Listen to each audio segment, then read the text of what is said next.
qabristonda bunaqa katta hashar eshitishim bo'yicha hali bo'lmagan ekan. Shuning uchun Xudo xolasa bundan buyog'i endi ko'proq bo'lsin. Rahmat. Kelganlarga rahmat. Chapinchalik.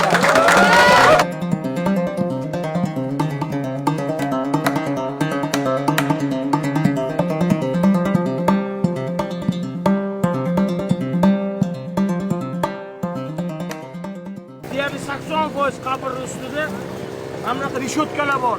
Shuning uchun bu rishotkani birinchi olyapmiz. Mana bolalar bilan kimdir buni olib beryapti. Mana bu tomonga chiqaramiz. Bu tomonga. Ochtiramiz. Bu yoqda iloji yo'q. Mashinka tozalayapti. Va tozalab bo'lganimizdan keyin yana qaytib qo'yamiz. Muhimi boshqa qabr rishotkasini boshqa qabrga qo'yib ketmaslik. Xullas kelam. Ish jadal davom etyapti. Haliga aytganimdek, rishotkalari olinadiganlarini olib tozalayapmiz. Olmaydiganlari ham bor, beton qilib ketganlari ham bor. Ularning iloji yo'q. Ukkalarimiz qo'llari bilan fotografni ko'rsating. O'roqlarda olishyapti, iloji yo'q. Mana uncha soat 9 bo'lyapti. Qilgan ishimiz unumli bo'lmayapti. Sabab qabrlar bir-biriga zich joylashgan. Ishlarini tozalasa juda qiyin bo'ladi. Mana ko'ryapsizlarmi mana? Hozir shuni olib beradi, rishotgani men shu tozalab beraman.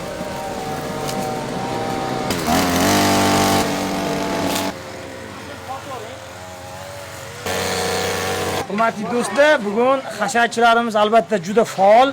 Lekin hasharchilarimiz ichida Rasul aka Qo'shirboyev ham ertalabdan beri o'zlarining jamoalari bilan keldilar. To'yga kiyadigan kiyimlarni keyin yuvib, chiroyli qilib berdilar. To'yga borasiz, lekin Rasul aka shunday hashar bo'lib turganda, shunday qabristonni obod qiladigan savobli joyda vatanimizning mana bunaqa qabristonlari go'zal bo'lishi uchun bu kiyimni men bugun hasharga kiyib boraman deb keldilar. Ertalabdan beri meni qo'limni o'rog'im ham olib qo'ydilar. Apparatimni ham olib qo'ydilar. Xullas kalom, mana shunaqa razboyniklik qilib yuribdilar shu yerda. Endi hashar biz uchun har doim to'yda endi aka. Shunisi yaxshi-da. Shu. Ko'rib yuribman-da, 100 yildan keyin qaysi birimiz bor, qaysi birimiz yo'q. Kimni kim eslaydi? Albatta. Va shu yerda ko'ryapmiz, juda ko'p ba'zi qabrlarni ko'ryapmiz. Bugun eslovchisi, yo'qlovchisi ham bo'lmasligini ko'ryapmiz.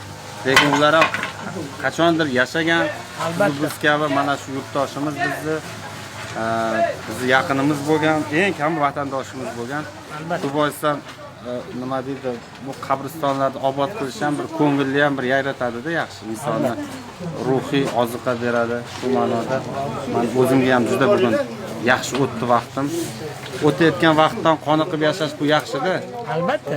Bugungi kunimizdan men o'ylayman, mana shu hasharda qatnashganlar hammasi qoniqadigan bitta kun bo'ldi-da, eng kamida. Shunga xursandmiz aka, shu ishda sizga kuch-quvvat tilaymiz. Hammaga ham mana shuncha odamni birlashtirish. Xursand bo'layotganimiz Toshkentdan kelibdi, boshqa tumanlardan kelgan. Hamma shu ishga hissa qo'shaman. Tojikistondan ham kelibdi, Qozog'istondan ham kelishibdi. Surxondaryo, Samarqand, Jizzax, Buxoro, Farg'onali ukalarim bilan so'rashdim. Qoyil, lekin shunaqa. Bugun hashar ko'pchilikni birlashtirdi. Bu yerda har xil kasb egalari. Rasul akaning misol uchun yo'nalishlarini bilasizlar. Mana yo'nalishimiz sport.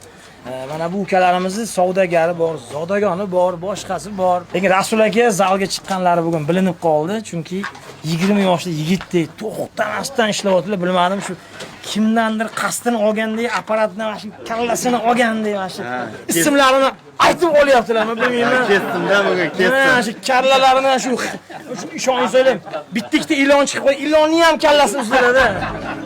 Ish qilib hayotda uzmay aka ilonni kallasini.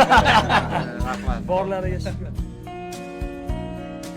Padishkashga keldik tozalab, 12 yosh. Hammamiz qarindoshimiz yotibdi. Xudo bir soatlarda bo'lamiz. Ko'pchilik kelishdi mana hasharga. Hammadan Alloh rozi bo'lsin. Hammaga rahmat, baraka topishsa, Alloh ajrini bersin. Asisiyda akamiz katta bir savob boshlab qo'ygan ekanlar. Shu Instagramda ko'rib, Ishlab Xudo xohlasa savoblar olib rahmat, Alloh rozi bo'lsin. Hammaga kelganlarga rahmat.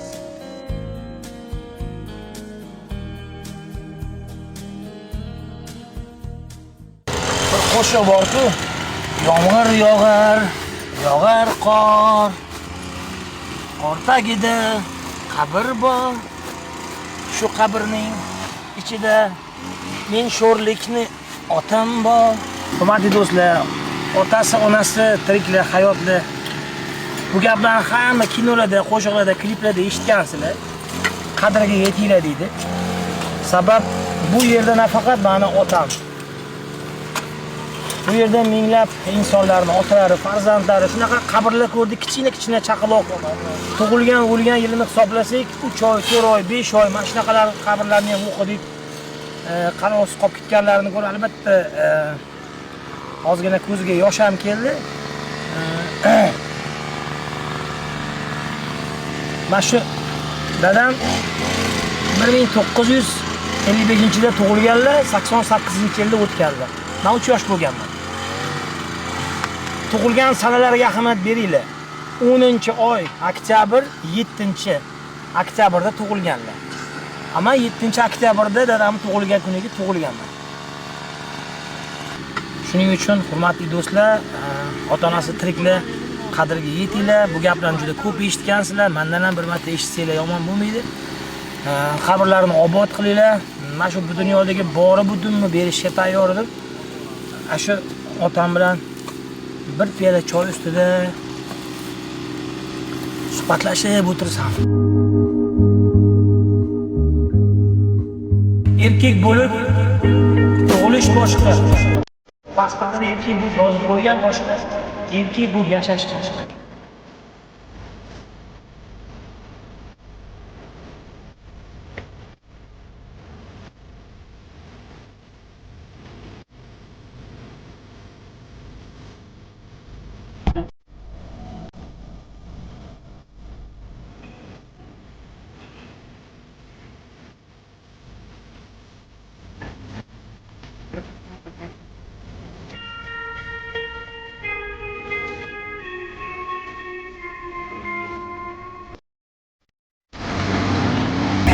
Уже 10-marta tros tutilishi mana hozir tros yangilagani ketamiz.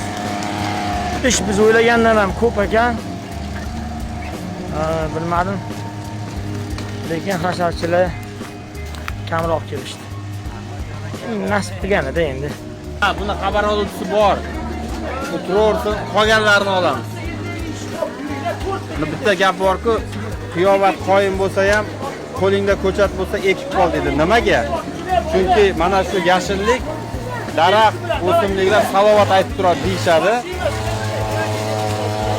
O'sha o'tganlarga yengillik ma'nosi. Shu boisdan daraxt ekishga harakat qilamiz. Biz ham endi imkon doirasida qurib qolganlarni, tikonlarni olishga harakat qilyapmiz, yashillikni qoldirishga harakat qilyapmiz. Yerzilsa yerdan tavoning, kibrlanib ketsa zaboning, alhamdini unutgan oning,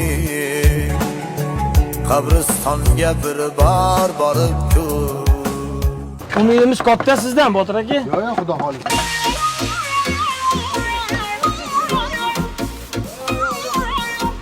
Hurmatli do'stlar, 15:41 biz bu qabristonni ham obod qildik, ya'ni biz buni uddaladik.